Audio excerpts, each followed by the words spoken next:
For that? Well, if we talk about UK working overseas to help stir up trouble, without question, Britain's special forces are used to do this job. And of course, they're unaccountable to the public because the government or the Cabinet Office or the senior politicians who determine what our special forces will and won't do simply don't bother to report to the UK public. The public is told we don't talk about these issues.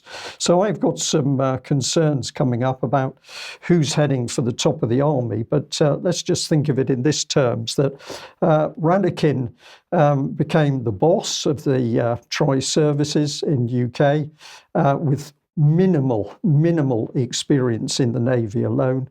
And then, of course, we've seen him in combat gear in Ukraine as if he was advising the Ukrainians on what is a major war of which he has no experience and very little understanding because the war's evolving by the day. So he was the absolute novice, but he had alongside him at least somebody in Ben Wallace who was experienced in the military, but who was also very much a war hawk as far as Ukraine was concerned. I couldn't resist putting Looney Tunes up, Mike, because that's how you described his end of his reign, because he simply tweeted, "That's all, folks," as he left utter disaster and death and destruction in Ukraine. So look at the relative positions. Somebody very inexperienced in a military sense, somebody with more experience as the minister. But we're heading into a different world where we've got the newly appointed Grant Shapps, who has no experience whatsoever, and many people are commenting on this and effectively saying what a problem it is. But we're now getting hints that a gentleman is coming in to take over as chief of the General Staff, and that's Sir Roland Rowley Walker. Now, this man is absolutely a war hawk, so we've got a reversal in the experience in the roles. But if we just have a think about what's going on, this man is totally trained as SAS. This man is Special Forces, like the stick of rock. If you were to cut him in half, it would say Special Forces through his body. And his whole thought process is Special Forces, and this means operating out of sight of the UK public, being sent to foreign lands on the whim of who? The Cabinet Office in UK. And once he's in theatre with his men, he will be training and or killing as deemed appropriate by politicians that have not made themselves visible to the UK public. So if we have a look at just three concerns, I'm calling them emerging dangers. The first one is that the special force mentality, which is utter secrecy and a complete lack of accountability to the UK public, this starts to corrupt the whole army structure. Then we're entering a point where we don't really know who is controlling the army itself in UK.